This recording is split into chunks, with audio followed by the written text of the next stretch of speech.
માધવપુર નજીક આવેલા ગોરસર ગામ પાસે ટોલ પ્લાઝા નજીક રાત્રે ગમખ્વાર અકસ્માત સર્જાયો હતો। પૂર ઝડપે આવી રહેલી થાર જીપે બાઇકને પાછળથી હડફેટે લેતા પોરબંદરના એક જ પરિવારના 3 સભ્યોના કરુણ મોત નીપજ્યા છે। બનાવના પગલે સમગ્ર પોરબંદર પંથક અને મુસ્લિમ સમાજમાં શોકનું મોજું ફરી વળ્યું છે। મૃતકોના જનાઝામાં પણ મોટી સંખ્યામાં લોકો જોડાયા હતા।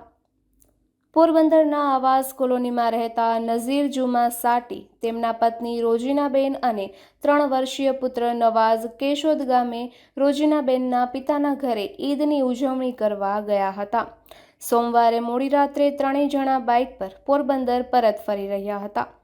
રાત્રે અંદાજે 2:30 વાગ્યાના અરસામાં ગોરસર ટોલ નાકા નજીક પહોંચ્યા ત્યારે પાછળથી પૂર ઝડપે આવતી થાર જીપના ચાલકે બાઇકને હડફેટે લીધું હતું।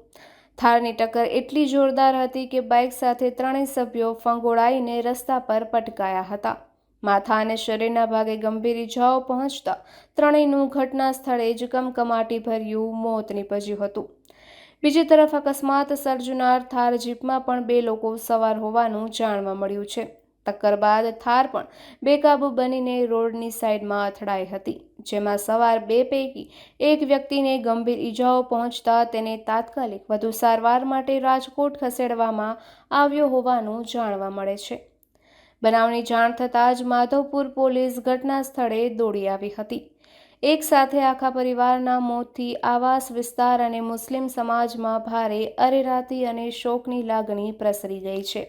મૃતકોના જનાઝામાં અશ્રુભીની આંખે સમાજના લોકો મોટી સંખ્યામાં જોડાયા હતા। પોરબંદરના સુન્ની મુસ્લિમ કબ્રસ્તાન ખાતે દફનવિધિ કરવામાં આવી હતી, જ્યારે વિશાળ સંખ્યામાં મુસ્લિમ સમાજના લોકો જોડાયા હતા અને અશ્રુભીની આંખે અંજલિ અર્પણ કરી હતી।